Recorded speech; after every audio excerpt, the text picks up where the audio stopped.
আম্মু এবার হজে যাচ্ছেন। ছোটবেলায় আমার সব কিছুই উনি গুছিয়ে দিতেন, আর আজ বসে ভাবছি আম্মুর হজের ব্যাগে কি রাখবো। হজের এই 5টা দিন, আরাফার ময়দান, মুজদালিফায় রাত্রি যাপন, কাবার সামনে দাঁড়ানো। আমি চাই আমার আম্মু যেন প্রতিটি মুহূর্তে প্রস্তুত থাকে।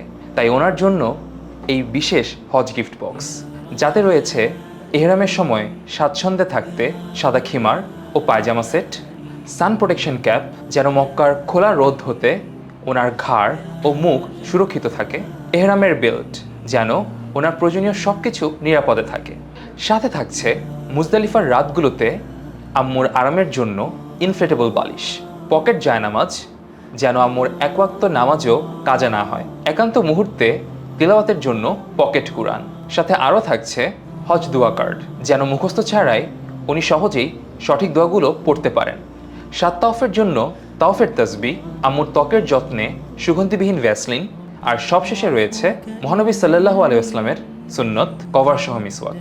সব কিছু আলাদা আলাদা করে খুঁজতে হবে না, একটি বক্সেই আম্মুর সম্পূর্ণ প্রস্তুতি। কারণ এই যাত্রা আম্মুর একার নয়, আমারও। আর সন্তান হিসাবে তাই একটাই চাওয়া, আমার আম্মু যেন আল্লাহর ঘরে দাঁড়ান পূর্ণ প্রস্তুতি নিয়ে, শান্ত মনে। نزعت أسرار قلبي وجئت ألقي أسايا